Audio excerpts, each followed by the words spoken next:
killer, and he was once feared by all the gangs in the world, and for good reason. He always completed the mission. Eventually, life slowed down. He retired and aged into a calm, frail man well into his 60s. But his previous organization wasn't going to let him go so easily. It was brutal. She tried to kill him, he tried to assassinate him.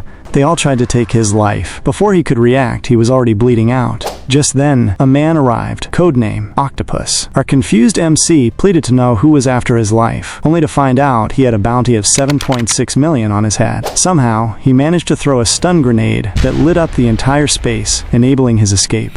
He didn't even get to put up a proper fight, but, looking back, he had bled 365 days a year since a young age, just to learn how to wield a knife properly. When others were learning about love through phone calls, he learned to wiretap until he bled from his ears. He also worked as a spy in Russia, living with constant frostbite, and survived endless threats within a terrorist organization. But everything changed when the new boss stepped in. That ungrateful piece of trash was ready to throw the MC to the wolves just because he had aged. It left our MC in a fatal state, losing blood and left under the cold rain, unsure if he would make it out alive. Later that day, the men who had attacked the MC were chefing it up in a high-end kitchen, pissed that they lost the reward money. They vowed to find him and claim the bounty. Suddenly, they heard an unfamiliar voice as a young man, looking almost identical to their target, walked into the kitchen. One of them instantly approached him, telling him he was in the wrong place and to get lost. But the MC grabbed his hand, demanding to be taken to Octopus. They paused for a second, then immediately attacked, but would soon realize they'd just made a fatal mistake. MC grabbed the closest weapon he saw and made quick work of them. He lit up a cigarette after the skirmish, introducing himself as Peter, who had strangely reverted to his younger self, and he was clearly out for blood. Much later, inside a moving car, the men who had attacked Peter were lamenting their failure, bitter that they had been so close only to lose him. Octopus noted that Peter's official wanted order would be announced soon, and he stressed the urgency of capturing him before that happened. Meanwhile, the scene shifted back to the restaurant where Peter had dealt with his pursuers. He moved toward the main dining area, deciding this would be the staging ground for his next move. His journey then led him to a train station where, amidst the puzzled glances of bystanders, Peter found a mirror to inspect his reflection. It was strange. The bullet wounds that had recently penetrated his abdomen had vanished, and even the cancer cells that had been sucking his life away were gone. While he could not fathom how such a phenomenon occurred, he felt a surge of grim satisfaction knowing his enemies would never recognize him now. No matter how hard they searched, the frail old Peter was gone, though he realized he desperately needed to purchase new clothes to complete his transformation. The station was bustling with activity, but Peter's attention was drawn to two men standing out in the crowd. One was speaking loudly, but their conversation was cut short when Peter approached them. He informed the youngsters that they were in a no-smoking area, demanding to take it outside. This caused an immediate flare-up of ego, as one of the men asked what kind of retard was talking to them. His companion joined in, slapping Peter across the face multiple times while telling him to get lost. Peter initially walked away, deciding not to waste time on such insignificant people, which caused the men to laugh and mock him further. However, their insults continued to irk him until he reached the door. He locked the door to end the matter quietly. When he returned, the men were confused. Peter simply told them he would show them what happened when one disrespected adults in a country as courteous as Korea. Just then, one of the men moved to kill him. To his shock, Peter delivered a lightning-fast two-punch combo. One strike connected with the man's neck, causing him to cough and gasp for air before falling backward. The second man pulled a knife, demanding to know who Peter was. But Peter merely observed that he was holding his pocket knife incorrectly and would likely cut his own finger off. Peter took a stance, explaining that if a proper stab were intended, the arm should be positioned differently. When the man dashed forward, Peter instantly disarmed him, striking the knife away and hitting the man's face with such precision that he collapsed, screaming. The man screamed, asking Peter to reveal his identity. He grabbed the terrified man and warned him that if he truly knew who Peter was, he would have to die. He then advised him to stay on the right path before walking off. Peter took the man's clothes and phone, checking his account balance only to find that his 7.6 billion won was gone. He was incensed by the theft, remembering his origins at the Honor Orphanage. That small religious facility had, over 50 years, morphed into a massive cartel known as the Glory Group, spreading influence through political circles. Since it was the company he had helped build, he decided he was the one who had to dismantle it. The scene then transitioned to a warehouse filled with hanging meat, where a man sat defiantly in a chair. He mocked Octopus for coming alone, but Octopus retorted that against anyone other than Peter, no reinforcements were necessary. The man laughed, claiming the Glory Group was greedy and that trusting Peter would lead to an early grave. Octopus, tired of the talk, expressed a desire to end things quickly and painlessly. Suddenly, 4 mercenaries from the Vakna mercenary group surrounded Octopus. The man in the chair felt confident and ordered his men to treat the guest well. The battle was swift, and by the time the dust settled, the man who had been so confident was now shaking on the floor. Octopus mocked the blandness of the feast, revealing his unique trait of full-body flexibility by wrapping himself around a mercenary. Terrified, the man screamed for him to stay back as Octopus dashed at him in an unsettling, fluid motion. Later, Octopus and the lady arrived at the kitchen where Peter had fought earlier. They noted the destroyed CCTV and lack of weapon traces, concluding that only Peter could be responsible. He ordered the lady to report Peter's location the moment she found it. She agreed, though she secretly remembered how Peter had helped her previously. As they entered a nearby space, they encountered Peter sitting casually. The staff questioned his presence, but Peter revealed he was there because of a grudge regarding a debt of 7.6 billion won. This caused Octopus's smile to vanish. He ordered the door closed, assuming the young man was related to Peter. Octopus offered 2 choices: reveal Peter's location and live, or die from a gunshot. Peter opted for a third choice, revealing that he was Peter, and that he had killed the subordinates in the back. Octopus was skeptical, wondering why this youth was claiming to be the legendary killer. He threatened him with a real gun. Peter told him the only way to know was to kill him. Octopus ordered his man to fire, but before the trigger could be pulled, Peter threw a chopstick with such force that it pierced the man's neck, killing him instantly. The lady was stunned by the precision, realizing that no one in the Glory Club possessed such talent.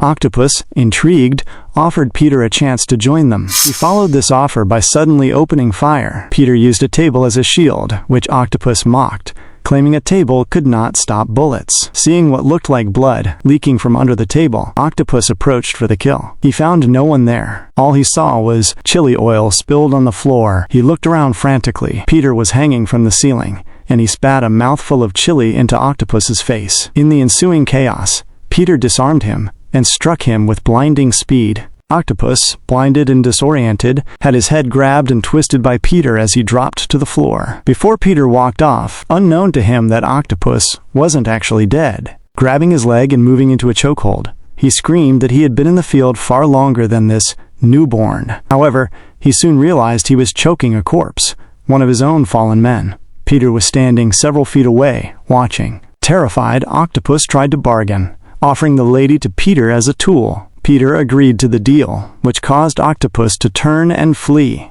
But Peter called out, reminding him that showing one's back was the biggest mistake an enemy could make. In that moment, Octopus recognized the words and the resemblance. He realized this youth was the same instructor who had trained him years ago. Peter confirmed his identity, noting that no one who learns his true nature stays alive. He then used Octopus's own wrapping technique against him, twisting his body and breaking his bones with surgical efficiency. Elsewhere, leaders of the organization confirmed Octopus's death. They found it amusing and terrifying that a man on the brink of death could return and eliminate 4 trained killers in a single day. The Glory leader declared this an SSS-ranked mission and issued a nationwide hunt for Peter with a 7.6 billion won bounty. Across the city, assassination posters were distributed. Peter, holding one of the flyers, squeezed it in his hand. He muttered that there was no need for them to search, for he was already on his way to them. Now that Peter's plan was in motion, it was certain that he required more support to dismantle the Glory Club. One person came to mind, though the prospect made him somewhat uncomfortable. His journey led him to a disheveled space where, upon opening the door, he found a crowd of homeless people sitting on the ground. He wondered why there seemed to be even more people here than usual. As he navigated through them to reach the front of the room, he pressed a specific tile, which caused the space to reveal a hidden passage. Descending the staircase, Peter entered a fancy, luxurious space that appeared to be painted in the color of money itself. Suddenly, a woman approached from the side, a stick pointed directly at his neck. Peter expressed that so much luxury in one space was unnecessary for her since she was blind. Sniffing the air, the woman's sharp senses informed her that the intruder was young, sober, and certainly not one of the local vagrants. However, he reeked of bloodthirst far too much to be a petty thief. Assuming the Glory Club had sent him, she thrusted her stick forward. Peter dodged her attacks repeatedly as they swung through the room until his back was against the wall. She called him a little rat and warned him to watch out as she swung her staff one last time. Peter dodged again, prompting her to scream that the wallpaper he was leaning against was expensive, but she dashed toward him, asking if he had ever seen a blind person as skilled as her. In a sudden movement, Peter grabbed her in mid-air, twisting her body and slamming her down, though he carefully dropped her onto a chair rather than the hard floor. He admitted he was surprised. The lady, now holding a hidden blade while seated on the couch, remarked that it must not feel pleasant to kill a disabled person, but noted that in their field, someone always had to die. She called for Alexandra to attack, but to her immense surprise, Peter began to pet the dog, and the animal responded with joy. Much later, the two sat down for drinks of whiskey and tequila. Having already revealed his true identity to her, Peter watched as she touched his face, marveling at his youth. She complained that his skin was soft and that he no longer possessed the scent of an old man, questioning if such a transformation was truly possible. She suddenly dropped to the ground. Peter, confused, asked what she was doing, only for her to scream and demand to know how he had died. She theorized that death might be the key to his rejuvenation. Peter silenced her nonsense by striking her head 3 times. As Peter paced the room, she asked if he truly intended to fight the Glory Club alone. Peter confirmed his intent, stating he would walk into the eye of the storm. When she questioned his meaning, he explained that since the organization was out to get him, the best way to keep them in the palm of his hand was to become one of their own killers. She was taken aback, calling the idea nonsense, but then realized the terrifying brilliance of the plan. If Peter became a Glory Club killer while they were still hunting his old self, he would control the entire game. However, she noted that what he proposed was technically impossible. She explained that to become a killer for the club, one had to be raised in the honor orphanage. Even if the old Peter was an alumnus, this young version was an outsider. Peter countered that there was one exception, which was to attend the school. The scene shifted to the Divine Honor High School, where female students were losing their minds over a handsome new transfer student. Peter's plan involved infiltrating this private school, which was built by the Glory Foundation. While it looked ordinary from the outside, its true purpose was to raise killers through a discreetly operated class, but the task was complicated by the crowd of admirers following him to the auditorium. Using a device on his neck to communicate with the blind lady, Peter listened as she reminded him that the killer class was reserved for orphanage kids. Peter knew that catching the school's attention was the rare exception to this rule. He stepped onto the stage, ignoring Jiwon, who tried to stop him. He took the microphone. He introduced himself to the student body as Kim Sungu, stating that his hobby and talent were fighting, and concluded by declaring himself a killer. The announcement shocked everyone, including those he intended to bait. He added that he intended to be a killer who was good at studying and asked for everyone to take care of him. Watching the stream of the event, someone laughed at the absurdity of a studious killer, though they admired his confidence. Jang Yisil, known for conquering the Mapo district with his fists, was the lover of a girl named Yujin. He accused Peter of seducing her, as she had been focused on the newcomer all day. He dashed at Peter, vowing revenge, but Peter dodged the attack instantly. For the first time, Jang Yisil sensed the presence of death. Instead of a lethal blow, Peter merely flicked the boy's forehead, causing him to drop to the ground. A teacher suddenly intervened, dragging Peter away by the cheek and demanded to know where his father is. When Peter replied that he was likely dead, the teacher apologized but continued to lead him to the office for fighting. Meanwhile, the hidden observers within the school debated whether to investigate Peter or simply kill him. Among the students was Yun, also known as Yuna, whom Peter had encountered before. She was stunned to see him, wondering if he intended to destroy the school. Later, Peter found her at the outdoor quarters and asked if the seat next to her was vacant. She screamed, asking why he was there, and Peter explained he was fleeing from the people following him. He noted she had a tray full of food, despite her claim of having no appetite. Yunbul was defensive, asking if he intended to kill her. Peter clarified that he hadn't specifically come to find her, which led her to complain that the company was surveilling her because of his past actions. Peter reminded her that she was only alive because he had saved her. She scoffed, claiming she had survived on her own, and warned him that he had no idea how scary the school was or who she truly was. Peter paused before telling her that she could help him, as they were in the same boat. She walked off in annoyance. He called her by her real name, Yuna, which caused her to turn back in shock, but he had already vanished. Peter continued to draw attention through various school activities. During a 400-meter sprint, he easily gapped the reigning champion, Jonathan, leaving the athlete to be consoled by Jung Yi-sul while female students flocked to Peter. In class, he answered every question of a pop quiz perfectly, leading students to wonder if he had superhuman vision. Finally, in an arts and crafts class, the teacher assumed Peter was too well raised to handle a knife. Peter took the blade and, with expert precision, carved an apple into a unique frame, outshining everyone while the hidden observers continued to watch him.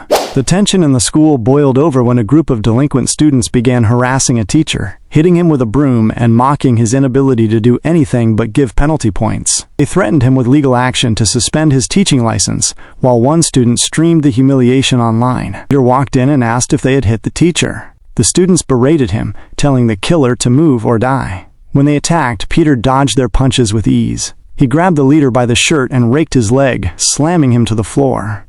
When another student tried to strike him with a brick, Peter shattered it with a single hand strike. His dominance forced them to apologize to both him and the teacher before fleeing. The teacher appeared shaken and began to scold Peter for fighting, but Peter ignored the lecture to pick up a phone the students had left behind. But strangely, the teacher suddenly attempted to kick him from behind. Peter blocked it without looking. Teacher's demeanor shifted instantly, stopping the defenseless act. He remarked that his eye for talent was accurate, noting that Peter hadn't spilled a drop of his tea during the fight. He asked where Peter had learned to fight, and Peter, hiding his true motive of revenge against the Glory Club, claimed he had lost his house, family, and money, leaving him with nothing. The teacher then offered Peter a spot in the volunteering club. Peter smirked, knowing this was exactly what he had been waiting for. This volunteering club was actually the killer development class, where glory killers were fostered. As the instructor led him to the room, he welcomed Peter to the elite group. Peter looked into the room in astonishment. Upon arriving at the designated space, Peter was met by a gathering of children. Their instructor immediately called for focus, announcing to the group that Peter would be working with them from that day forward as a volunteer. This sudden introduction caused Peter to blink at Yuna, a small gesture that sent a shiver through Yuna. She looked away. Peter formally introduced himself as Kim Sung-gu and offered his thanks for the warm welcome. This sentiment was quickly echoed by the arrival of two brothers, Diogo Hyung and Diogo Jae. They made it clear that they cared little for the name Kim Sung-gu, questioning how it made any sense for an outsider to be allowed in a space reserved for those from the honor orphanage. To mark the occasion, the teacher suggested a simple welcoming party. Its effect was immediate. The students drew their weapons and glared at Peter. Hyung and Jae took the lead, stopping others from interfering as they stepped forward to handle the welcome themselves. Yuna attempted to intervene, but Jae warned her to get out of the way unless she wanted to be beaten alongside the newcomer. They approached Peter, mockingly asking if he was some neighborhood hooligan who knew how to fight. Peter calmly replied that he could fight a bit. Just then, the brothers dashed toward him, declaring this would be his last fight, but Peter stopped them both in their tracks. Hyung voiced his disdain, stating that their world was no place for amateurs who didn't understand the risks involved. Jae added that they were striving to be the best killers in the world, just like the legendary Peter. Hyung dismissed Peter as a nepotism baby who didn't belong. As they split up and took their stances,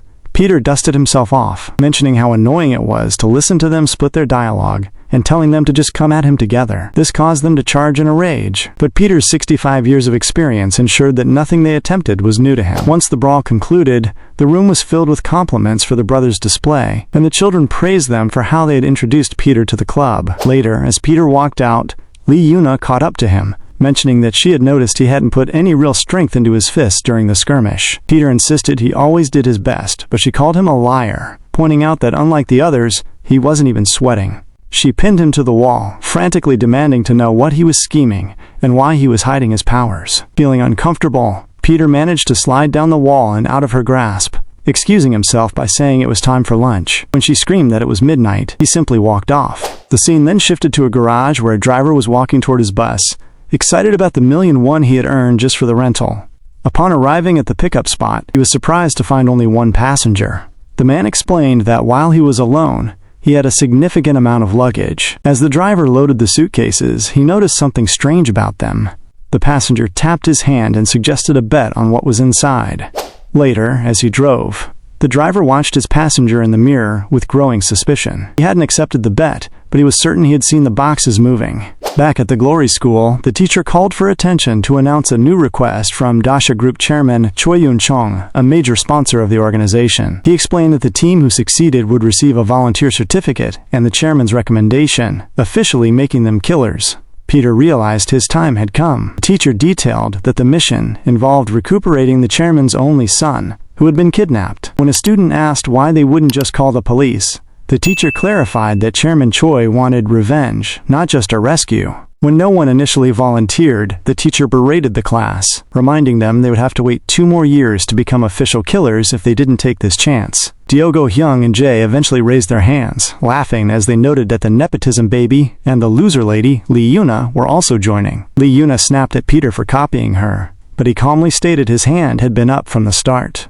As they prepared, the instructor explained that their objective was Palin World Park, the last place the sun had been seen. Upon arriving at the festive amusement park, the Diogo brothers were mesmerized by the passing crowds. Lee Yuna, however, remained focused on the lack of clues in such a massive space. She watched Peter, wondering if he understood the gravity of the situation, especially since he seemed to move with a sense of purpose. Peter led them to a ride, but a staff member informed them that access was by reservation only. When the brothers expressed confusion, the man told them to DM their complaints. This caused nearby parkgoers to laugh at the group's lack of amusement park etiquette, prompting them to install the necessary app. But the Diogo brothers soon lost themselves in the park's attractions, from horses to go-karts. Peter and Lee Yuna eventually tried a carnival game involving toy guns.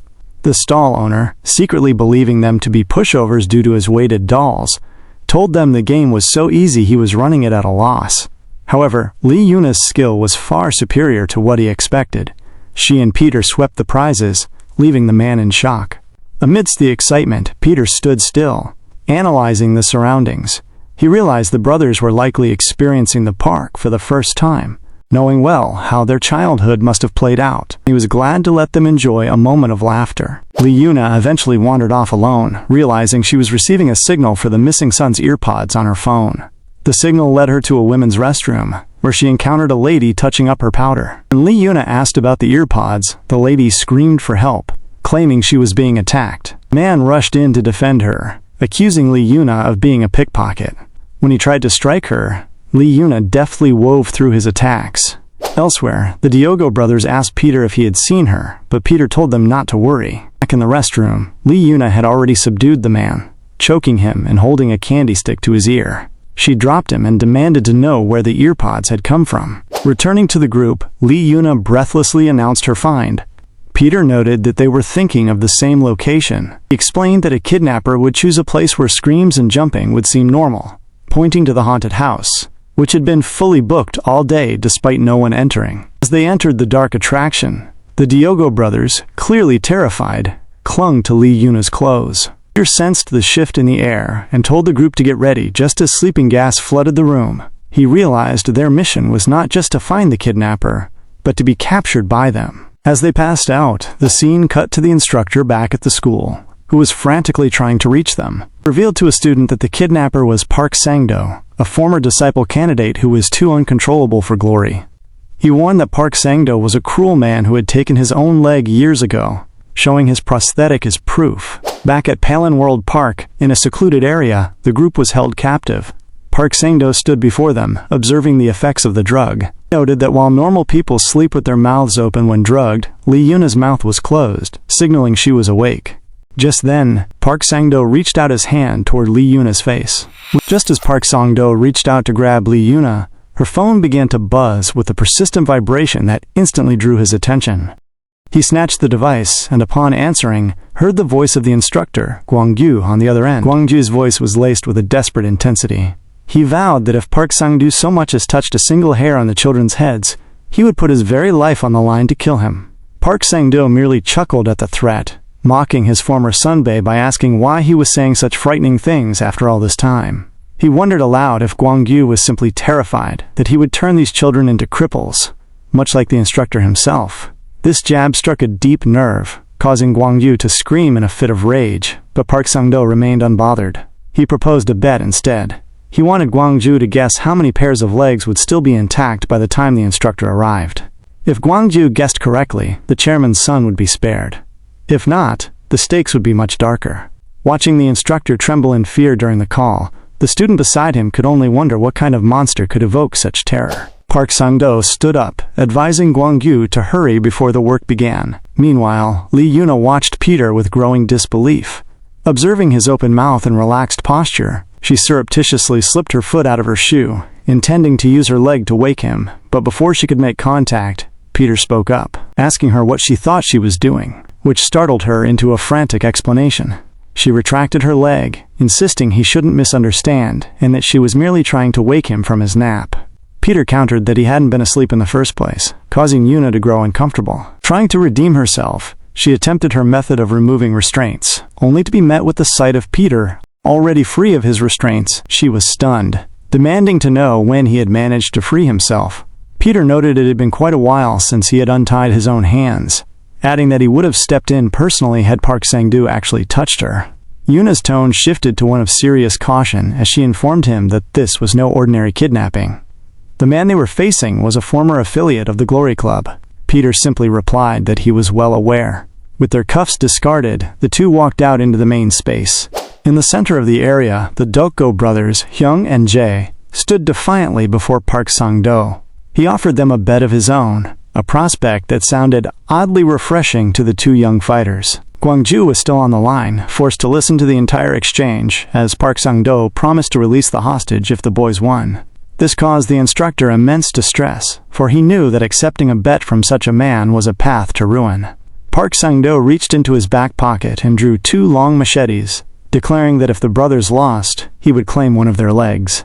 The Dokgo brothers merely smirked, noting that while he looked like an ordinary office worker, he certainly had a sexy side to his violence.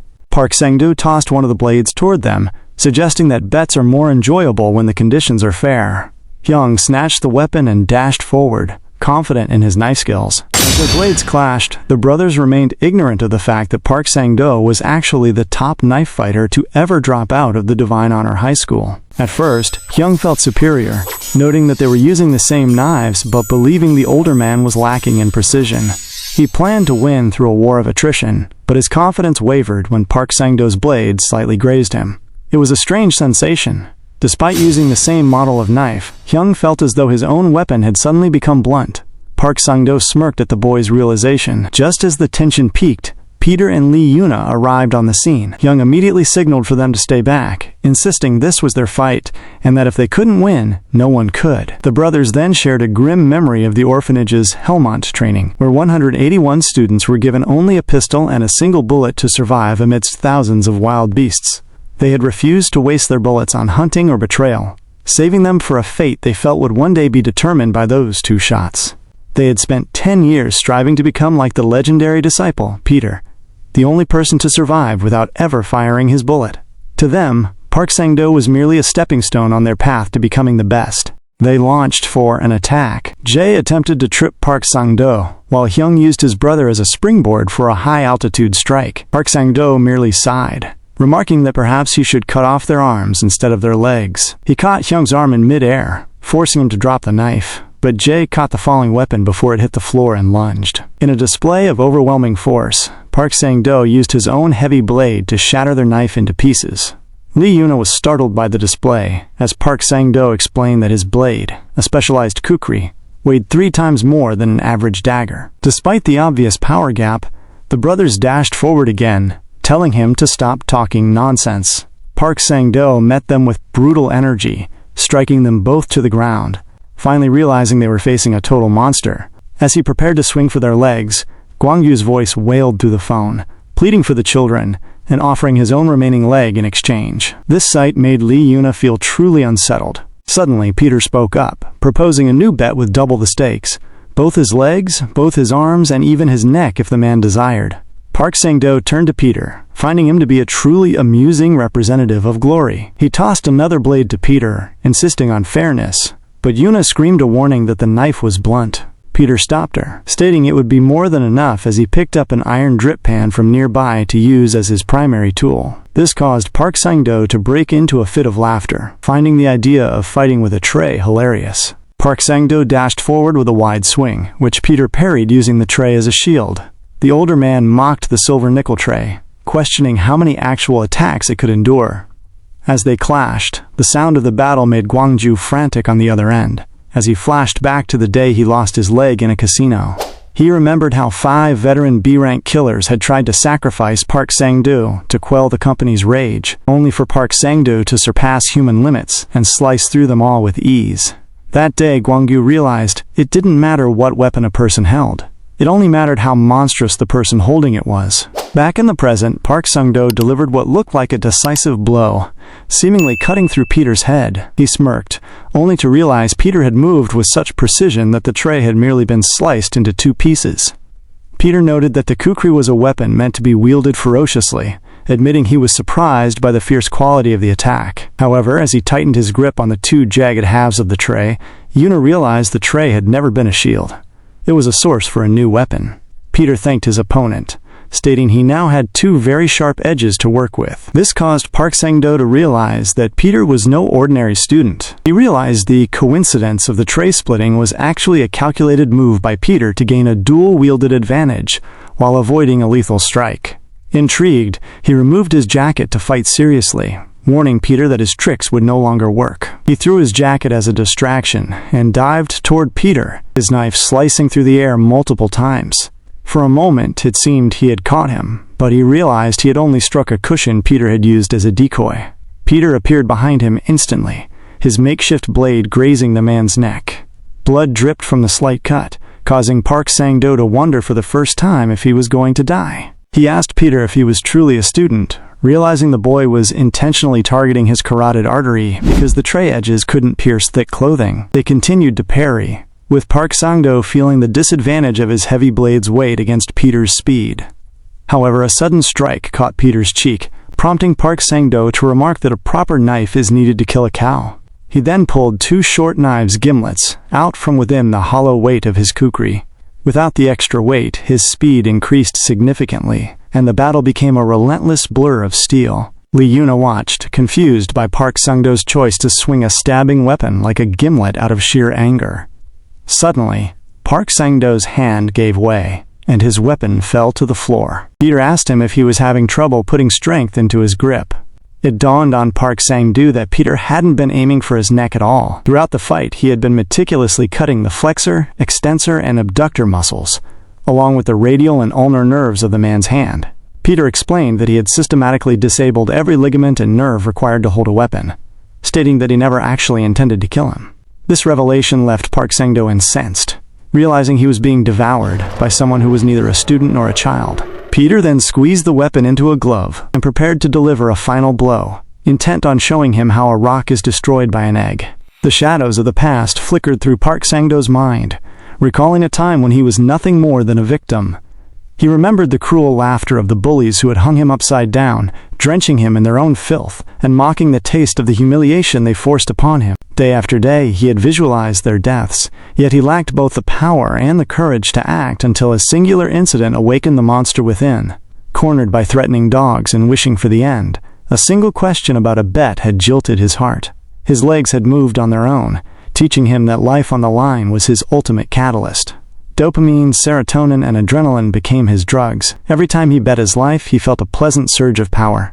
He had always won, until he met Peter. The transition from memory to reality was brutal, as Peter's fist connected in a devastating uppercut. Park Sang-doo flew across the room, his mind reeling with the impossibility of being overpowered. As Peter dashed toward him, the desperate man pulled a grenade, screaming for the youth to stay back. He threatened to blow everyone in the space to pieces, pointing out that the briefcases were not filled with equipment, but with the kidnapped children, including the son of Chairman Choi Yun-chong.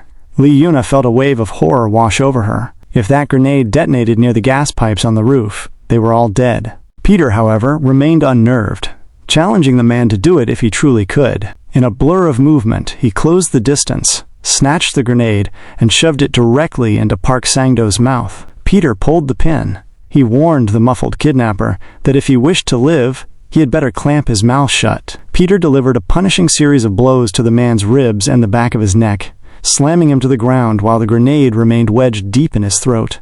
After a tense silence, he slid the pin back in, telling him to stop being a crybaby and get up, because the lesson was not yet over. However, the fight had left Park Sang-doo's spirit broken. He knelt on the ground, weeping and pleading for a draw, promising to release the children and pretend the fight never happened. Just then, Guangyu walked in, screaming for his students, only to find the infamous killer looking wretched and defeated. Peter calmly assured his instructor that the boys were safe, allowing a heavy sense of relief to settle over Guangyu.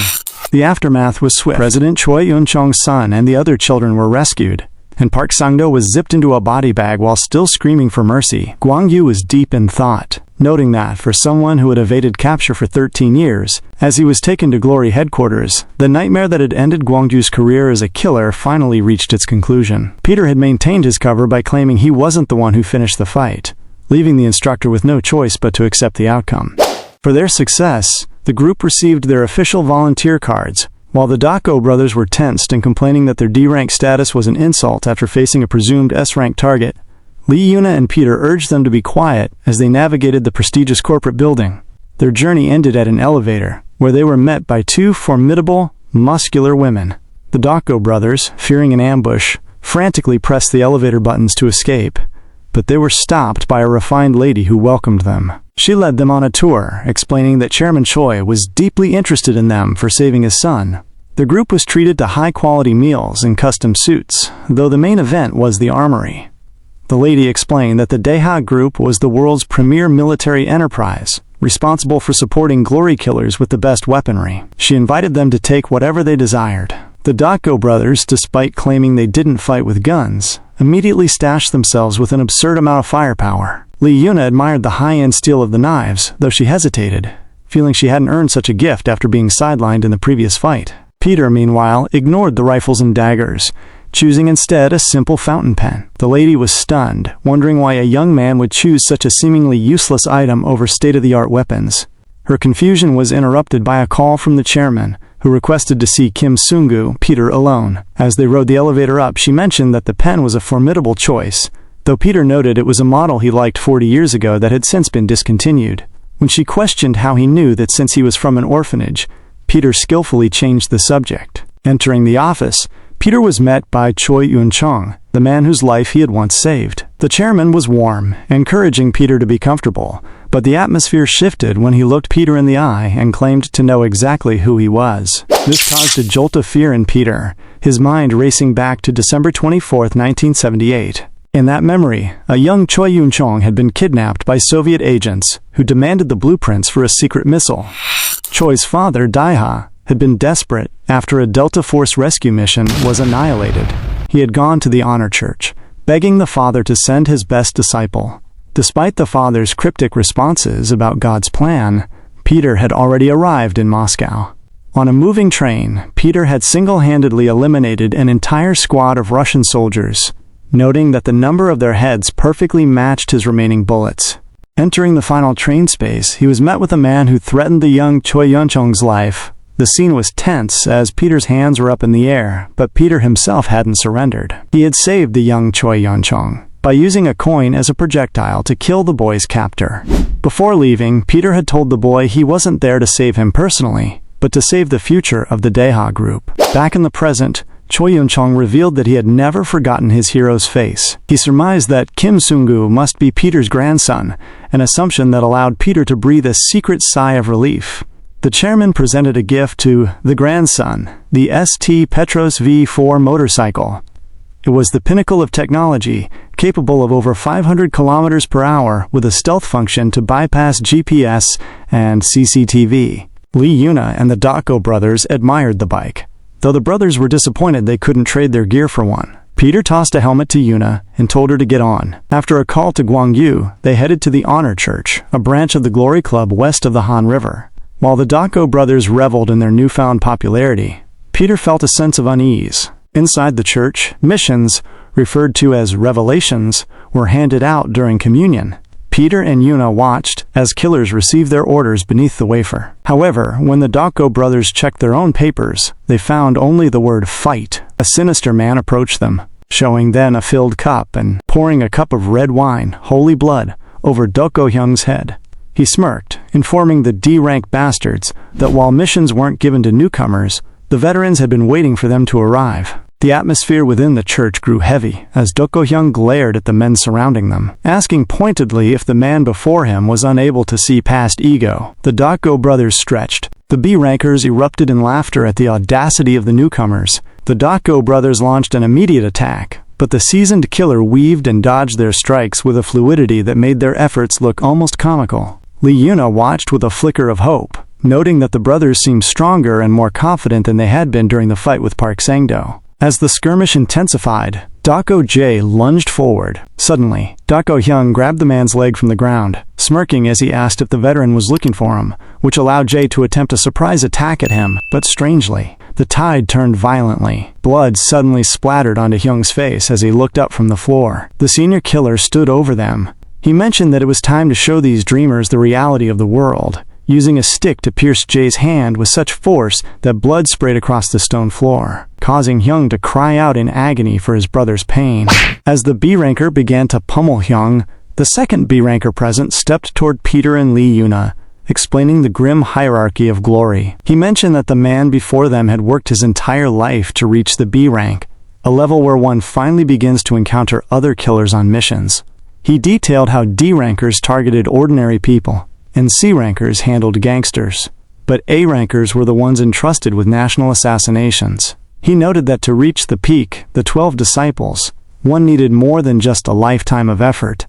They needed to be the elite among the elite. The senior killer continued to smash Hyung's face, mockingly asking if he wanted to know how to become a disciple. He suggested with a smirk that the boy would simply have to be reborn. After finishing his assault, he told them to run to Mummy, but then remembered and laughed at their orphanage origins, mocking the fact that they didn't even have mothers to return to. Lee Yuna pleaded for him to stop, but was berated by the B-ranker. He reminded her that, as a former minion of the Octopus, she should be grateful even for a D rank. He told her she lacked the skill to be a killer, and that even a passing dog would laugh at her. This verbal abuse was cut short when Peter gripped the man's hand. Peter asked his senior quite firmly not to cross the line. This earlier that day, during a tense meeting with Juwon, she screamed at Peter for standing out. She mentioned that a zombie like him defeating an A rank would only lead Glory to become suspicious, endangering their entire plan and the lives of the children. Peter kept his thoughts to himself, knowing he had to maintain the facade of a lowly D ranker to eventually backstab the organization. And so, in that moment, the senior killer struck Peter repeatedly across the face, calling him a gigolo and mocking him for trying to act tough in front of a girl. Peter took the hits without retaliation, merely asking that the others be taken to a hospital since one had fainted and the other was severely wounded. He added that he would never forget the teachings of his seniors. Seeing Peter's lack of resistance, the man lost his motivation, deciding to end the encounter by confiscating their volunteer licenses. He told them they could come back for the cards once they grew big and strong. As they left the church with their tails between their legs, Dokgo-hyung worried about how they would explain the loss of the licenses to Gwangyu. He apologized to Yuna and Peter, lamenting his failure as their self-proclaimed leader. Peter walked up to him and pulled a helmet over Hyung's head, telling the leader it was time to eat. Behind the visor, Hyung's eyes welled up with tears of shame. Later, as Peter drove Lee Yuna home on his motorcycle, she asked him what she could do to get stronger. Peter asked why she would want such a thing, and she admitted she was just curious. She noted that having their badges taken proved that if one is weak, things will simply be taken from them. She slammed her head against Peter's back in frustration, and Peter remained silent, sensing her genuine anger at her own perceived inadequacy. And so later that evening, the seniors at the church were boasting about the refreshing beating they had delivered. However, their laughter died when they found Peter kneeling in the center of the church, holding a rosary. They asked if he had returned for another beating or to repent, but Peter stood slowly. He told them he had come to show them the skills of an S-rank disciple, something they would never see again. One of the men laughed, noting he had been a killer for 14 years and had never seen a disciple. He moved to attack, but realized his partner was frozen in place. His brother was trapped in a vivid, terrifying mental simulation of a battle against Peter. In his mind, he saw himself throwing a book and attempting to strike Peter's ribs in hopes that he'll end it with a defining move, only for Peter to use the rosary as a whip, slicing through the entire space. Stone pillars, benches, and finally the man's own neck with impossible precision. When the man snapped back to reality, he was clutching his throat, gasping for air. He was lucky, because over decades of combat, he had learned to sense when an opponent was on a level beyond human imagination. He was extremely terrified. Watching Peter walk up to him, he began to plead for his life, begging for forgiveness. Peter leaned in and tapped the man's cheek, noting that the skill to sense death was fundamental for a killer, and that the senior had now learned a great lesson. Outside, Jiwon confronted Peter again, asking why he had picked a fight. Peter assured her that the man would never speak of it. No B-rank killer would admit to being humiliated and defeated by an 18-year-old newbie without a single punch being thrown. He asked if she wanted a ride, but she refused the offer, her anger softening into a reluctant respect, prompting Peter to start his bike and drive into the night. The following day, the Dako brothers expressed their fear of their teacher finding out about their volunteer cards, but just then, the senior killer returned to the school, dropping the volunteer IDs in front of the Dako brothers. They thanked him with praise, but he acted humble, asking why they kept calling him Sir, before casting a wary, frightened glance at Peter. After the man fled, Peter took his card alongside Lee Yuna's card, and decided to return it to her. He found her in the training hall, where she was viciously striking a dummy. She was haunted by her inability to protect her younger brother, or to even be of use in the missions. Peter called out to her, but when Peter tried to return her card, she refused, saying she didn't deserve it. Peter questioned if her drive was for the sake of her brother, and Yuna snapped, demanding he stop talking as if he knew her. Peter noted that he did know one thing. Yujin wasn't her biological brother. This caused her mind to drift back. She had grown up in the orphanage, always alone to avoid being abandoned again. She remembered being shot on a mission, and hearing her superiors say she should be thrown away, because blood was too expensive and funding was low. She had wished for death, but woke to a miracle. The doctor explained that Jiwon had insisted on saving her, giving his own blood and resource despite the cost. Yuna had run through the hospital, finding the boy and realizing that, even if they weren't blood-related, he was her family. She searched frantically for the doctors, and she had vowed to earn the money to pay for his care, giving her a reason to live. As Yuna finished her story, Peter turned to leave, telling her to finish her training. However, Yuna grabbed his sleeve, calling him the strongest person she had ever seen. She pleaded with him to take her under his wing and train her to be stronger. Lee Yuna suddenly began to blush, her composure failing as she desperately pleaded with her inner thoughts to remain calm. With a shaky hand, she pointed at Peter and requested that he become her teacher. The air between them grew thick with silence for a moment before Peter asked if that was truly how she usually asked for favors. This caused her to scream back, questioning how much more sincere he expected her to be as her pride flared. She turned away, huffing that she would have been fine even without a teacher like him. Yet the moment Peter mentioned he had actually been considering accepting her, she dashed back to his side. Her face was inches from his as she looked at him intently, asking if he had just called for his apprentice. Peter scrutinized her, pointing out that she was weak, lacked a great physique, was easily frightened, and possessed a horrible temper, all of which were dreadful characteristics for a killer. Though, Peter countered by noting that she possessed the best eyes for a killer, explaining that ever since their days at the Octopus restaurant, he had noticed she never let her eyes stray from a fight. He compared her to a professional baseball player who can see the stitching on a fast-moving ball, assuring her that her dynamic visual acuity surpassed even theirs. This unexpected praise made Yuna uncomfortable, causing her to grumble about who had authorized him to compliment her. Peter simply stated he was speaking facts before pulling a weapon from his pocket and throwing it to her, explaining that mastering it would turn her into a real killer. Even without a mentor present, Yuna stared at the weapon in her hand. In a different space, the Dako brothers were busy sniffing stacks of cash, reveling in the scent of their success. Dako Hyung boasted to his brother about their weekly pay of 1 million won for being official killers, wondering aloud if a disciple's pay would be tenfold. Peter, watching them, noted that disciples didn't care for such sums, because they could already afford anything they desired. While the brothers babbled, Peter marveled at the high pay for a D-ranker, before noticing Lee Yuna was missing. The brothers informed him that she was likely at her part-time job cleaning up murder scenes, a gruesome task involving the handling of remains that most people couldn't stomach. This led Peter to realize that Yuna's drive for money wasn't for herself, but to cater to the brother she had to feed. The Dako brothers continued their wisdom, telling Peter that he needed to spend big to be rich. Peter ignored their annoying chatter, his mind fixed on the secret Yuna was keeping, until his thoughts were interrupted when Yuna messaged the brothers, demanding they bring her scarf to a frozen ice plant. Upon arriving at the frigid facility, they complained about the freezing space and asked what she was doing in such a cold place, to which she simply stated she was training. They watched in disbelief as she revealed the rope dart Peter had given her. Yuna explained that the rope dart was a traditional weapon of Wuxi, where the power of the throw was proportional to the velocity of the rotation, noting that Peter had previously taught her that its greatest advantage was the speed. The Dako brothers laughed, calling her a retard for choosing a hidden weapon over a modern gun. Yuna agreed but pointed out that while a gun needs 5 bullets for 5 kills, a rope dart was different. She demonstrated this by thrusting the weapon forward, shattering multiple ice blocks in a single, fluid motion. The brothers were left in stunned silence, their eyes betraying a sudden, desperate urge to order their own rope darts. Later that evening, a D-ranker named Park Bingsu approached Yuna as she finished her training, remarking that while he had seen many people break ice, he had never seen someone destroy it with such skill.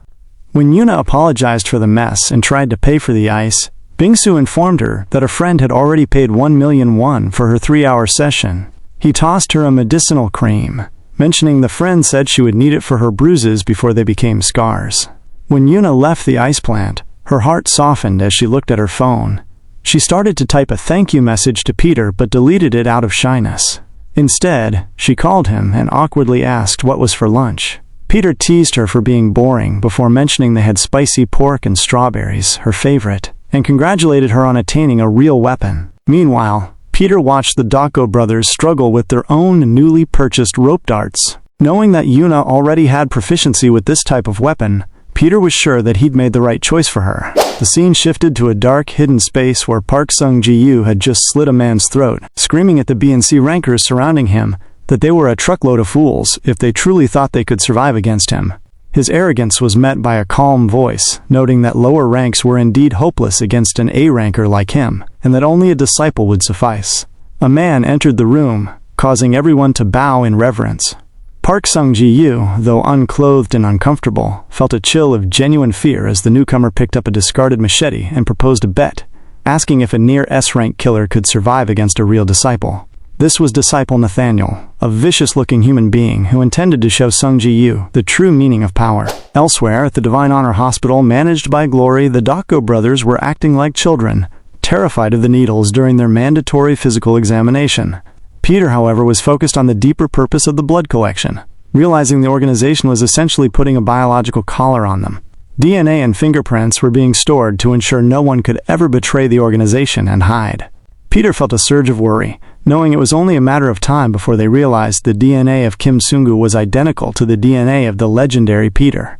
When he shared this with Jiwon, she began to bang on his back in a panic, scolding the old man for picking fights with B-rankers and now letting his DNA be stored like a public advertisement of his identity. Peter calmly suggested that an advertisement might be a good idea, which only furthered her shock. He told her he planned to bomb the hospital to destroy the data, but Jiwon called him idiotic, reminding him that the Divine Honor Hospital was one of the largest in Korea, masked as a legitimate facility but used for concealing corpses and assassinations.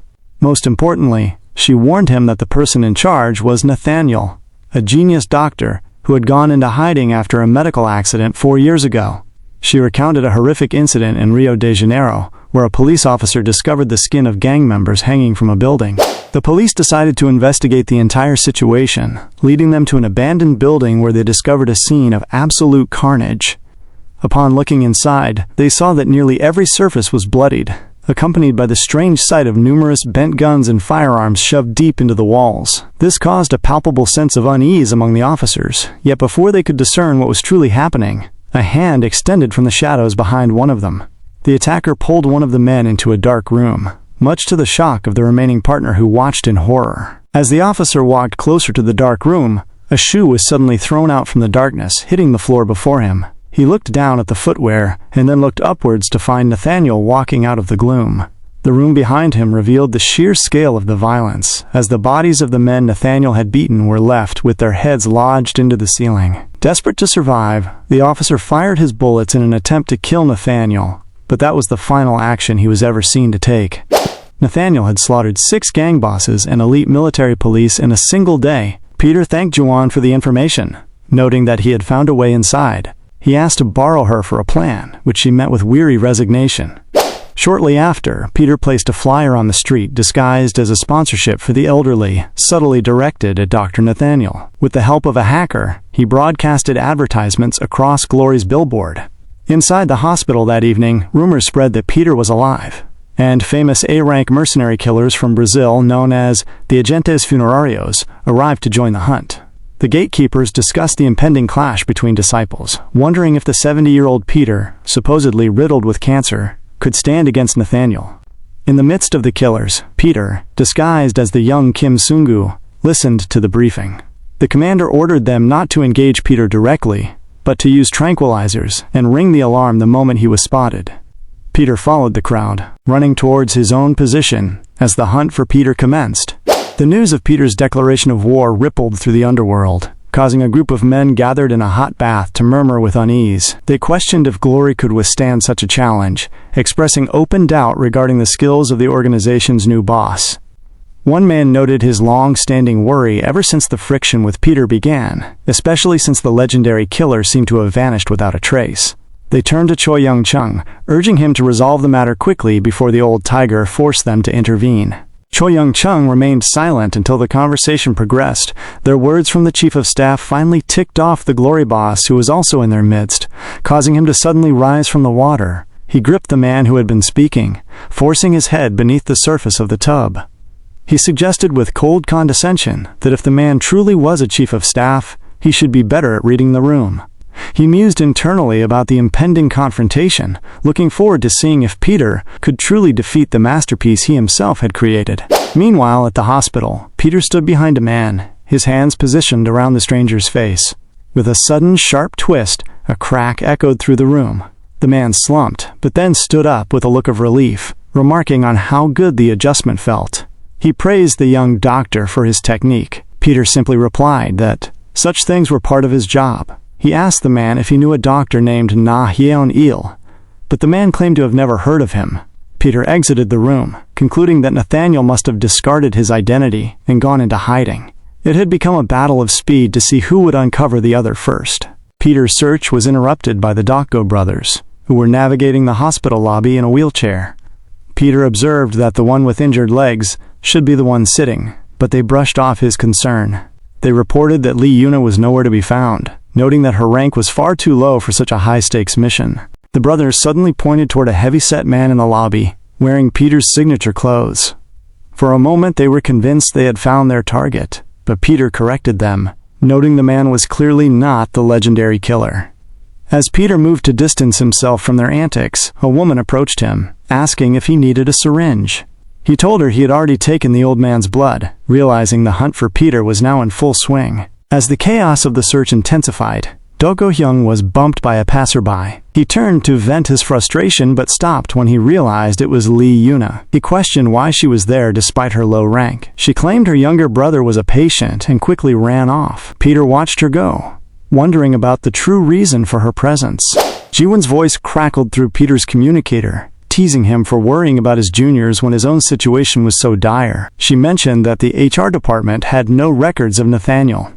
Peter expressed his intention to force Nathaniel into the light without exposing his own identity as Kim Sungu. Suddenly, Rodrigo, a member of the Agentes Funerarios, confronted him. Peter played the part of a lowly D-ranker, bowing and offering to pass by quietly.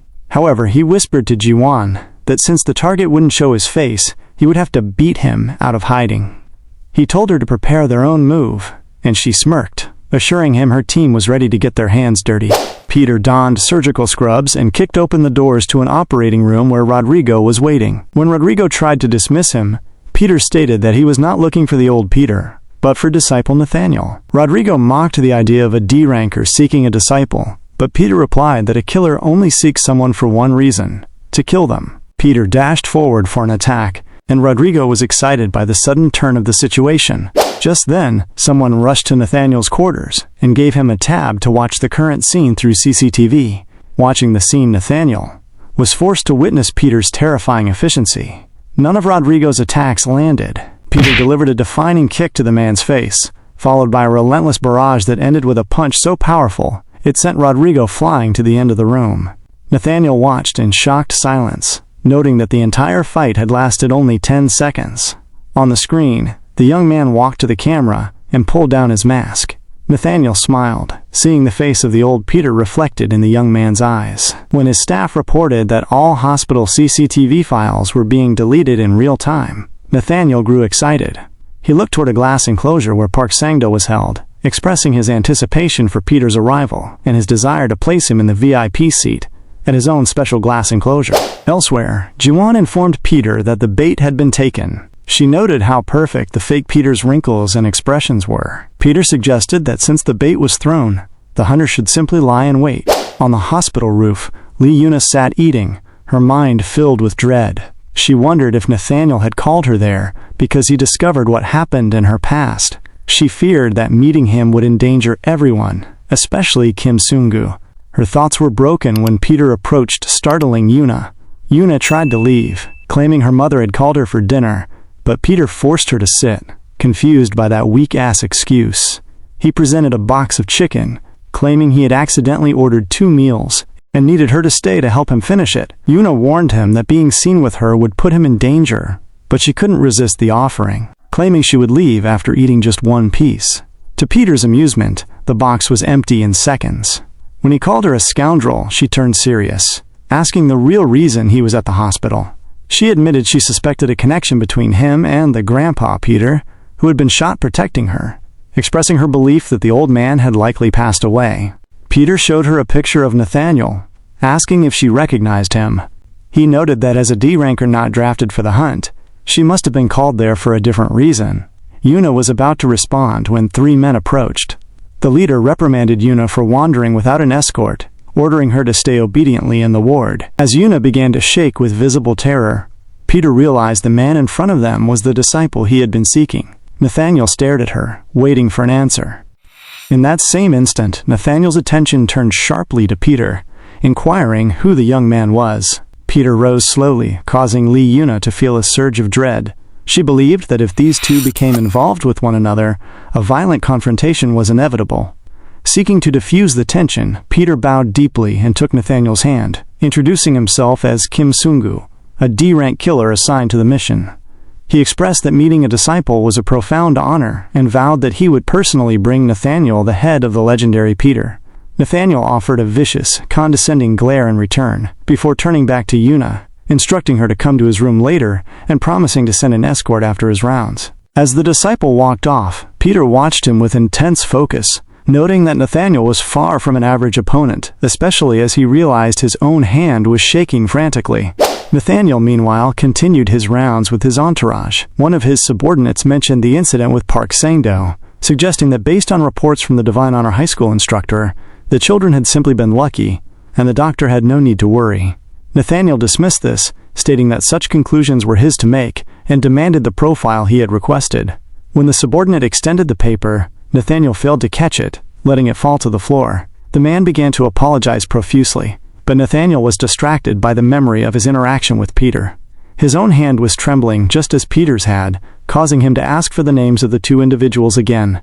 Upon hearing the names Yuna and Kim Sung-gu, Nathaniel smirked, musing that he intended to keep the boy close as a potentially excellent sample for his work.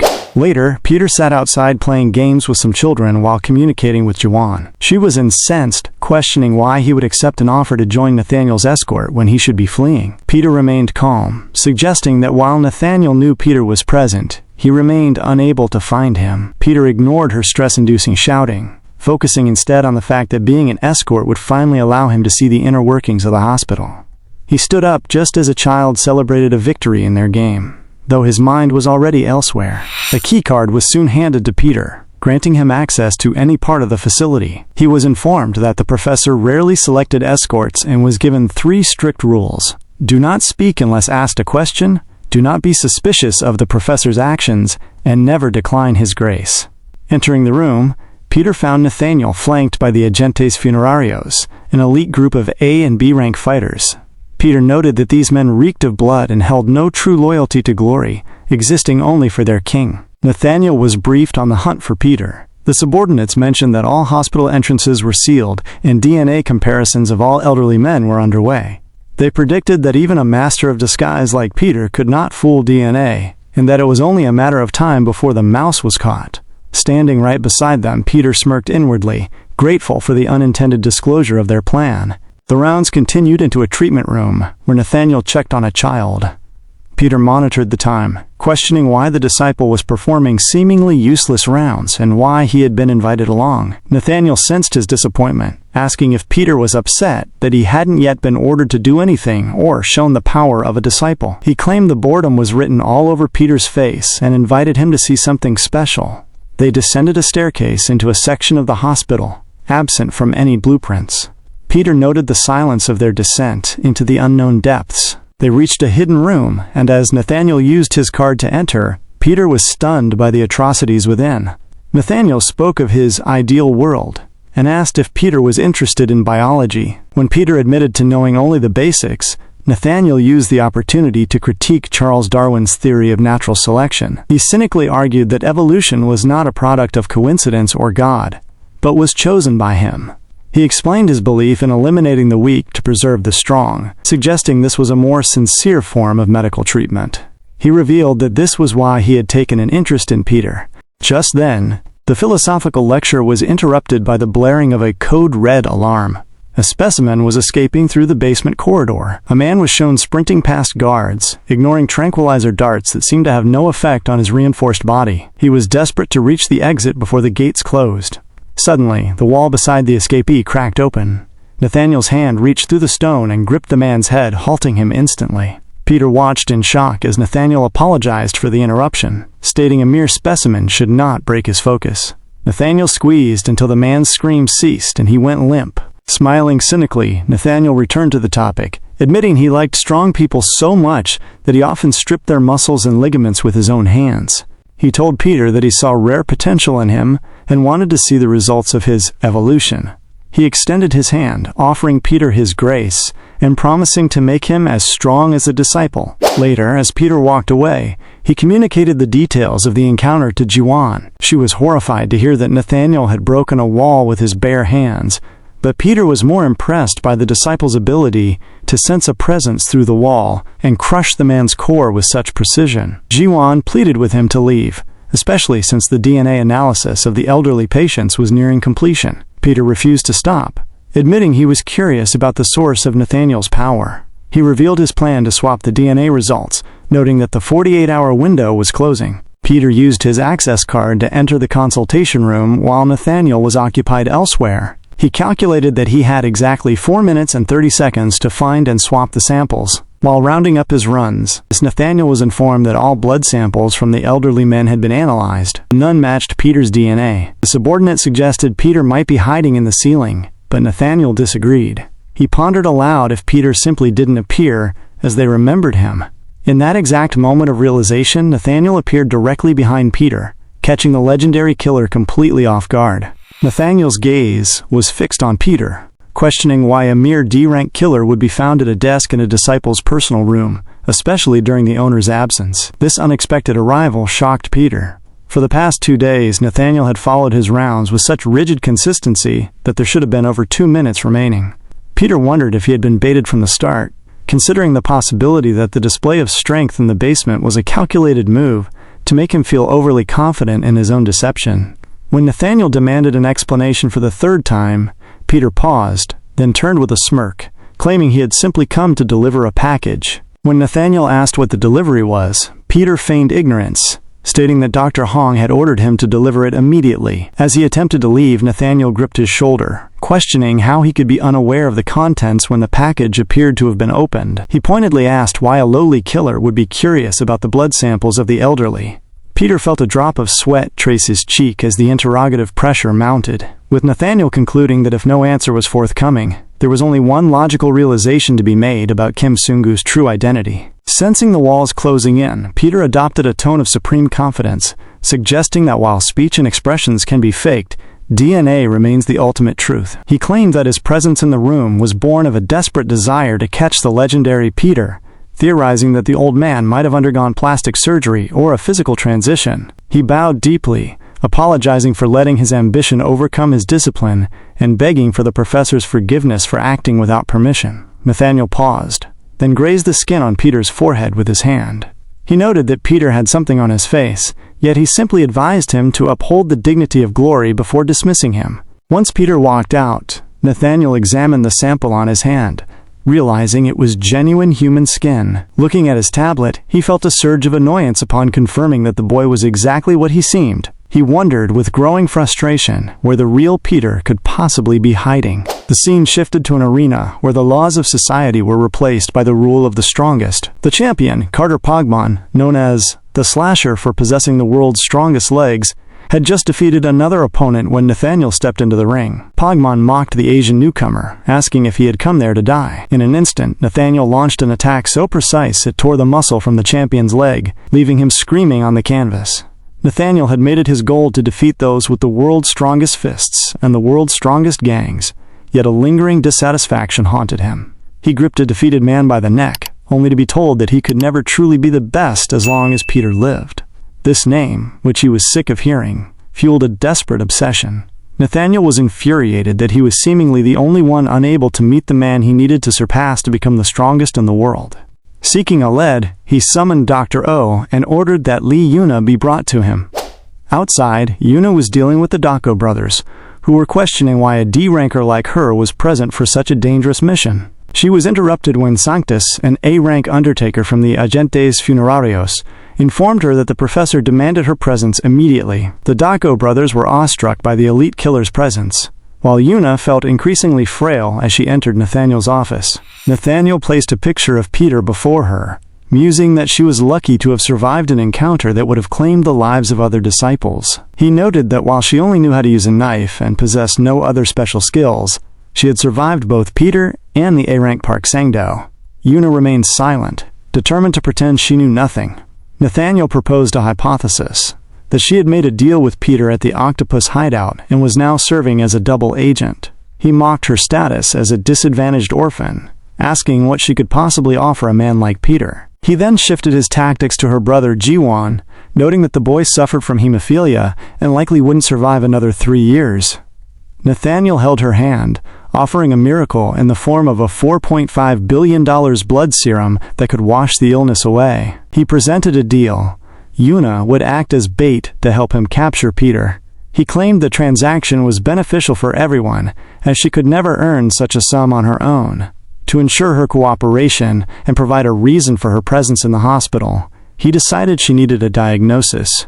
In a brutal instant, he broke her arm, causing her to scream in agony. He then stepped on her broken limb, warning her that if she declined, her brother would be the next one to receive such a diagnosis. Later, in her hospital ward, Yuna wept for her situation, realizing that if Nathaniel discovered Kim Sungu's secret, they would all be dead. Her thoughts were interrupted by Peter, disguised as a nurse, who announced it was time for her injection before sitting down to watch a singing contest on her television. Yuna was incensed, asking why he was in her room, but Peter ignored her outbursts, claiming his presence was the price for saving her previously. He eventually grew serious, asking who had broken his apprentice's arm. Yuna looked away, overwhelmed by sadness. She asked Peter what he was doing on the 24th of August at 2 p.m., insisting he meet her at the clock tower in the hospital lobby. She refused to give further details, simply pleading with him to come. Peter calmly agreed and walked out, leaving her to cry over the impossible choice she had made for Jiwon's sake. When the 24th of August finally arrived, Nathaniel stood on a veranda overlooking the lobby, savoring the anticipation of the day Peter had promised to find him. He asked Yuna where their target was. She replied that he was likely on his way. As the clock finally ticked toward the designated hour, the stage was set for a confrontation Nathaniel had waited a lifetime to achieve. Yuna spoke with her brother, Yujin, via a phone call, their conversation remaining anchored to superficial topics to mask the grim reality of the hospital room. Yujin appeared devastatingly frail, his life maintained only by a complex network of medical equipment. Despite the sorrow pressing down on her, Yuna was resolved to sustain the one person who had stood by her when she was alone. However, the weight of Nathaniel's recent cruelty, having broken her hand, and the looming specter of her betrayal against Peter, made it feel as though her entire world were collapsing. She convinced herself that she had no other choice, and that this was her only viable option. The clock struck the exact time, in wide anticipation, but Peter was a no-show, and so, when Nathaniel demanded to know Peter's whereabouts, Yuna claimed he was likely on his way. Yuna felt a surge of panic, wondering if Kim Sungu had forgotten their arrangement. She recalled their previous conversation where she had explicitly instructed him to meet her at the clock tower in the yard, threatening to kill him if he went to any other location, a demand he had met with a weary agreement. As the minutes ticked by, Yuna's concern shifted toward the danger Peter was walking into. She knew that Nathaniel's underlings were stationed at every reception desk and lobby, and she feared that if Kim Sungu were revealed as the one who killed Octopus, Nathaniel would show no mercy. Despite her initial suspicions of the man who had appeared so mysteriously, she realized she could not bring herself to betray him. She cherished the memory of their shared meals and their time at the park. He was the first person to sincerely acknowledge her talents. Shivering with dread, Yuna finally broke under Nathaniel's pressure. She confessed that she had not seen or heard from Peter since their last encounter, and admitted she had lied about the meeting simply to obtain the medicine for her brother. She fell limp to the floor, sobbing and offering to do any menial task, cleaning or training, if only he would leave her brother unharmed. Nathaniel merely smirked, noting that her failure made her practically useless.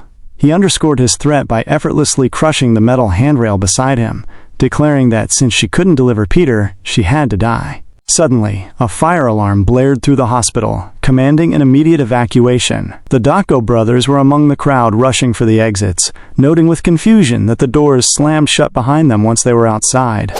Back in the office, Nathaniel was annoyed by the alarm, particularly because he could not smell any smoke. Yuna was equally bewildered by the sudden chaos. A familiar voice then cut through the alarm, asking why Yuna was crying. Peter walked calmly into the room, confirming he had kept his promise to meet at the clock tower. He observed that since everyone else had fled for safety, those remaining in the office were clearly not doctors or patients, but killers. Nathaniel questioned if Peter truly believed he could protect Yuna from the agentes funerarios. He reminded Peter of the history of the Ruiz slums in Cidade de Funero, a place where the life expectancy for children was a mere 16 years due to the rampant violence and disease. Those who survived did so by becoming part of the agentes funerarios, the strongest criminal organization in the country. Nathaniel pointed out that the 100 strongest survivors of that town of funerals were currently in the room. He offered Peter a final chance to join him, promising to nurture his potential like a tiger cub. Peter simply shifted his shoulders with indifference, signaling his lack of interest. Nathaniel's hands were tied. Two men leaped from above with blades drawn, but Peter systematically disarmed and struck them down with a simple pen. The speed and precision of the counterattack, targeting vital points without Peter even looking, astonished the room. Peter asked if he was still seen as a mere tiger cub. Nathaniel, still projecting cold confidence, calculated that if it took a minute to kill one man, Peter would have to survive for 100 minutes. The killers surged forward, but Peter met them with brutal efficiency, striking the first in the face and the second with a powerful kick.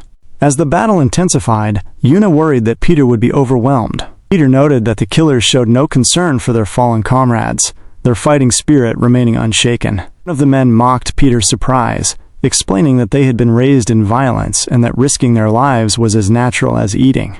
Peter weaved through their strikes, but eventually found himself cornered against a wall. Nathaniel taunted him, asking how he intended to face the dozens of killers blocking his path. Peter smirked, remarking that this was exactly what he wanted. He grabbed a fire hose and turned it on, the high-pressure spray forcing the crowd back and knocking them to the ground. When the water eventually ran out, the killers mocked him, claiming a water cannon couldn't kill them. Peter replied that he hadn't truly started yet. He seized a defibrillator, jolted the paddles together, and struck the wet floor. The resulting electrical surge instantly incapacitated many of his attackers. Nathaniel was impressed by the calculated move, realizing that Peter had allowed himself to be cornered specifically to utilize the water and electricity. He revised his estimate, suggesting it might only take Peter an hour to finish the remaining men. Peter laughed at the suggestion that he would need an hour to finish the remaining men. He picked up a plaque from the ground and used his pen to mark a specific point on the bodies of those left standing. When the men questioned his actions, Peter noted the irony of them wearing doctor's gowns while remaining ignorant of the mark he had made. He explained that the cause of death for every one of them would be excessive bleeding due to a stab wound to the carotid artery. The men began to feel a genuine sense of despair, realizing too late that this was not an opponent they could handle. In that instant, Peter dashed toward them, becoming a blur of motion that the killers could barely track. He moved through the crowd like a dancer, systematically stabbing them one by one with the pen. The speed of his movements was so great that he appeared as nothing more than a blur of violence. One man tried to hold his ground, but Peter was relentless, striking him square in the jaw with his knee before delivering a precise stab. He continued his assault, striking each man exactly at the carotid artery, resulting in instant death for multiple killers in rapid succession. The time Nathaniel had calculated earlier seemed entirely irrelevant now, as Peter appeared to be almost enjoying the rhythm of the battle. Despite the carnage, the remaining men continued to dash toward him, as if they were eager for their turn, but Peter somehow managed to push the entire group back with a surge of strength that sent them all sprawling to the ground. Yuna watched the scene in total shock, her mind racing with the realization that she was witnessing the true power of the strongest man in the world. In less than an hour, Peter had already finished all 100 of the elite killers. This display caused Nathaniel to erupt into laughter, remarking that it was absurd for Peter to conclude the brawl, decimating 100 men in only 13 minutes. Peter offered a calm apology, but noted that he was far from finished, as Nathaniel was still alive. He offered the doctor a choice. Either Peter would go to him, or Nathaniel could come down. Nathaniel made the choice instantly, leaping from his vantage point with such force that the tiles shattered upon his landing. He admitted to being genuinely curious about how Peter could possess such skill at so young an age, questioning how a mere D-rank killer could be this formidable. He wondered if Peter were a killer from another country, though he seemed far too young for such a history. Peter countered by noting that those who lack confidence tend to talk too much, a remark that caused Nathaniel to smirk. The doctor warned Peter that fighting spirit and arrogance were two different things before dashing forward. Peter raised his hands to block, but the force of Nathaniel's punch sent him flying through the air. Yuna watched in horror as Peter was launched despite his defense, marveling at Nathaniel's monstrous strength. Peter landed and moved back, wondering if his opponent was even human. Nathaniel gave him no time to breathe, launching a relentless barrage of punches. Yuna screamed for Peter to dodge the dangerous onslaught, but Nathaniel was tireless. He grabbed 2 corpses from the floor and hurled them at Peter, mocking him for being tired before the fun had even truly begun. Nathaniel then seized Peter by the feet, pulling him downward and refusing to accept exhaustion as an excuse. With a single hand, he threw Peter toward the elevator doors with power Peter had never seen in a human being. Nathaniel followed up with a knee strike that caved the doors in, forcing Peter into the shaft. Yuna ran to the elevator, crying out Peter's name and fearing that he might actually die against such an inhuman opponent. Inside the confined space, Nathaniel noted that Peter's speed wouldn't save him where there was nowhere to run. He continued his brutal barrage, his fists punching holes through the metal walls of the elevator. The sheer force eventually caused the cables to snap, dropping the elevator straight to the ground in a cloud of smoke. Yuna screamed for Peter's safety, but Nathaniel emerged from the wreckage into his secret basement laboratory. He stood among his glass-encased specimens, demanding to know Kim Sungu's relationship with Peter. He grew angry, assuming Peter had died from the fall, because everyone who fought him with sincerity ended up that way. However, his anger turned to confusion when he realized Peter had no injuries on his face. Peter smirked and stood up, apologizing for his bad manners, and claiming he had taken a small nap because the fight had become boring. This goaded Nathaniel into a rage, as he realized that all his past attacks didn't make contact with Peter, but were instead blocked and dodged. Peter announced that he would finally be sincere as well, and the two collided with a force that sent a shockwave through the room. Watching through CCTV, Jiwan's assistant expressed concern that Peter was being pushed back, but Jiwan merely smirked. She recalled a story from 55 years ago, back in the glory training days, when an instructor asked the young recruits about the source of strength. While others gave typical answers, the instructor ordered them to break a massive boulder. Most deemed it impossible, but Peter simply wrapped his hands in bandages and began striking the rock. He struck it day and night, ignored by his peers who eventually grew tired of watching. A month later, the other trainees mocked him for his lack of progress, noting the rock remained unbroken. However, one trainee pointed toward the cliffside, where they saw in shock that Peter had already broken and replaced multiple boulders. Back in the present, Nathaniel yelled at Peter about the limits of human power, noting that the strongest humans could only lift 524 kilograms, a feat he himself had surpassed. He asked if Peter were truly human, as he was standing his ground without any blessing. Peter asked if the doctor had ever been hit by a car, promising that his own strength would hurt significantly more. Peter struck Nathaniel in the neck, sending him flying backward in shock, and followed up with a barrage of his own. Nathaniel wondered what had hit him as Peter's fists rained down, eventually slamming Nathaniel's head into one of the thick laboratory capsules. Water gushed from the broken glass, and Juwan's assistant celebrated, believing no one could survive such a strike. Peter, however, remained wary. Nathaniel pushed his head out of the glass, noting that Peter wouldn't understand why he was still alive, or why Peter's own hands were covered in wounds from the impact. Nathaniel pulled off his shirt, revealing a body that looked disturbingly modified. He declared that human evolution was decided by him, and that Peter would be the first to witness his evolutionary legacy. Peter glared at his adversary, fixating on the outrageous modifications the man had performed on his own body.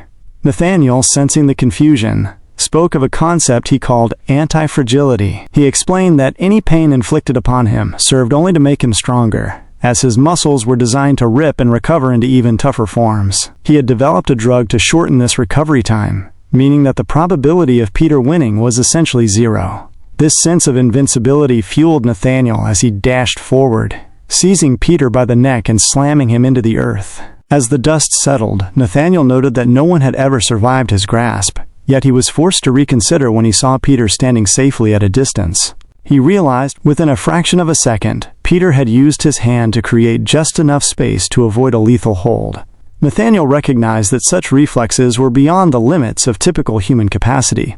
Peter, for his part, felt the lingering agony in his hand, noting that even a momentary grip felt like a nail driven through his flesh. He understood clearly that should Nathaniel ever fully secure his hold, death would be immediate. Nathaniel, driven by a manic excitement, demanded to see more of Peter's skill. He mentioned that while Peter was officially ranked lower, his true abilities placed him far beyond an A-rank killer. Despite this, Nathaniel insisted that Peter could never win against a body that was still evolving. He suggested that Peter should beg for mercy like a dog, promising that he might transform the young man into something magnificent.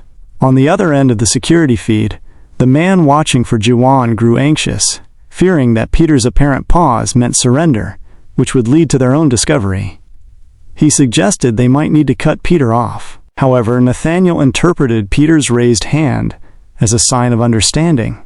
He expressed a desire for them to walk the same path, setting aside their conflict to pursue greater strength. Peter countered by suggesting that discipline was the only answer for such rude behavior. This response drove Nathaniel into a frenzy, and the two began a high-speed battle that looked less like a fight and more like a lethal dance around the room. Jiwan's assistant observed the feed, noting that the exchange had transcended human capabilities due to the sheer invisibility of Peter's strikes. While Peter struck with relentless speed, Nathaniel seemed unfazed, his body continuing to adapt and evolve mid-combat. Nathaniel found himself enjoying the struggle, wondering just how tough his body could become. Yet, as the fight progressed, a flicker of suspicion grew within him. He wondered what source of strength Peter was relying on to sustain such an intense confrontation without giving up. Deciding to end the curiosity, Nathaniel grabbed Peter by the leg and hurled him across the room, vowing to cut him apart and examine him down to the cellular level. Nathaniel lunged for a final, crushing blow, but as he moved to strike, his body suddenly froze. Instead of hitting Peter, his fist slammed harmlessly into the floor. Peter then explained the flaw in Nathaniel's biological design. He noted that while Nathaniel's muscles were designed to become tougher through tearing and rapid recovery, the resulting swelling had become so extreme that it began to press against his own bones and nerves. Peter revealed that he had been waiting for this exact moment, waiting for the very strength Nathaniel prized to render him immobile. Nathaniel was trapped within his own stiffening body, realizing too late that he had been so focused on the combat that he missed the onset of these catastrophic side effects. He was stunned that Peter had identified this weakness in under 10 minutes. Peter told the apostle that he had lost, which sent Nathaniel into a pit of rage.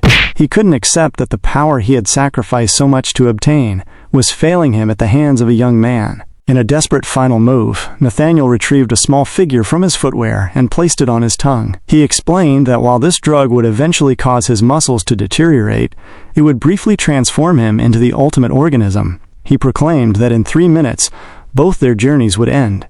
Nathaniel launched a final, explosive evolution, his punches reaching the highest stage of power he had ever achieved.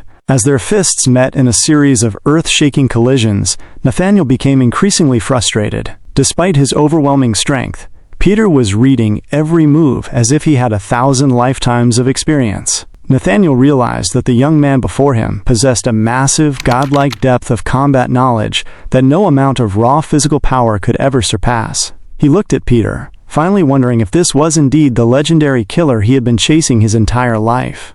This realization was the last thing he experienced before Peter dashed forward, delivering a final, decisive strike. In the year 2003, as Nathaniel was sworn in as a medical doctor, his reputation preceded him, as those gathered whispered in awe about Nathaniel, the genius representative of Divine Honor Medical University who had entered medical school at the remarkably young age of 13. He solemnly pledged to volunteer for the service of mankind, promising to maintain his medical conscience and dignity regardless of the harm that might befall him. Despite such accolades, Nathaniel was far from happy. Even as far back as August 1994, he had sat in a pediatric ward consumed by depression. To him, the world and the people within it felt like mere fillers, as he believed he had been chosen to be born weak and sick. This perceived frailty led him to wonder if there was a divine reason for his condition, as the news of the day blurred into the background of his obsession with strength. He questioned if God intended for him to achieve something beyond human capability, perhaps to evolve like the animals he watched on television that shed their skin to grow stronger and live longer. With a cynical smirk, he decided then that he would become the one to achieve what no one else ever had.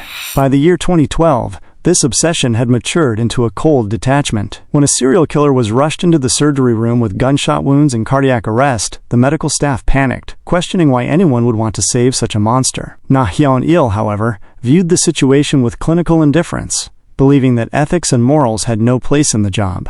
During that surgery, his heart raced, not with compassion, but with fascination. The man on the table possessed the strongest body he had ever encountered, sparking a desperate curiosity to understand what made this human different from himself.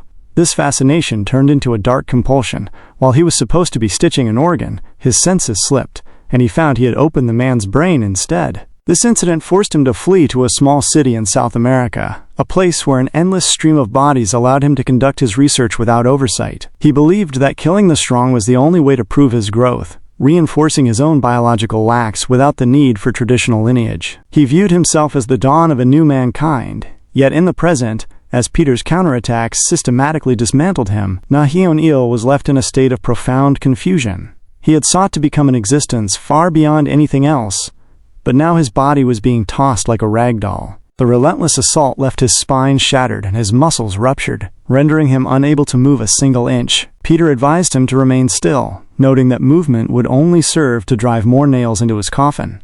Nathaniel, clinging to his pride, demanded to know how Peter, whom he still knew as Kim Sungu, possessed such power. He argued that he had invested 30 years into the pursuit of strength, enduring untold pain, and he could not fathom how a youth could surpass him. Peter responded that his strength was not something that could be easily copied, revealing that while Nathaniel had worked for 30 years, Peter had invested 65 years of hard work. As Peter walked away, Nathaniel stared at his back, his medical mind struggling to reconcile the age of the boy with the years of experience claimed. In his final moments, a realization dawned on him, and he pictured the young man as the legendary Peter himself. He found a strange comfort in knowing he had met the legend before he finally took his last breath. Following the conclusion of the battle at Honor Hospital, the bodies of Nathaniel and the Brazilian killers were cleared away, and all digital traces of the Glory Killers were deleted. Elsewhere, the Dako brothers sat in a van with Gyeongyu, eagerly asking their instructor if their performance was enough to finally earn them a C rank. Gyeongyu laughed off their ambition, telling them that reaching such a rank was not a walk in the park, and advising them to remove the cast they were wearing for method acting. While the brothers joked about their fight against the Brazilians, Yuna sat silently, staring out the window. Despite the victory, she felt no relief, burdened by the thought of the serum she had failed to obtain for her brother, Yujin. Peter noticed her melancholy and inquired if she was worried about her brother. Yuna tried to brush it off, claiming she was simply missing school food, but eventually admitted that since Nathaniel had supposedly destroyed the serum, her efforts felt meaningless. Peter offered a gentle word of encouragement, suggesting that she was capable of finding another way. When the van arrived at the school, the group prepared to head home for the night. As Yuna stepped out, Peter pointed to a nylon-wrapped package left near the car door, asking if she intended to leave it behind. Yuna was confused, stating it wasn't hers, but Peter suggested that Yujin might like what was inside. Her confusion turned to shock. Upon opening the package and seeing the very syringes Nathaniel had promised, she began to weep. Peter simply mentioned that Nathaniel hadn't actually destroyed them before he walked off into the night.